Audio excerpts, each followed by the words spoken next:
You are looking at Julian's pronunciation guide, where we look at how to pronounce better some of the most mispronounced words in the world, like this other curious word. But how do you say what you're looking for today? Name pronunciation.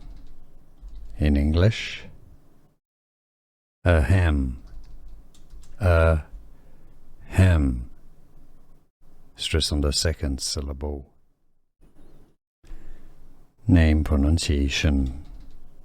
In English, ahem, ahem.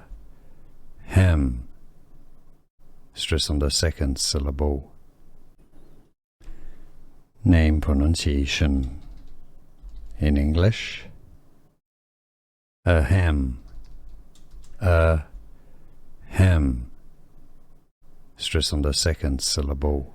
Here are more videos on how to pronounce more confusing words and names too many mispronounced. Like this video if you found it useful. I appreciate your support. I'll see you soon and thanks for watching.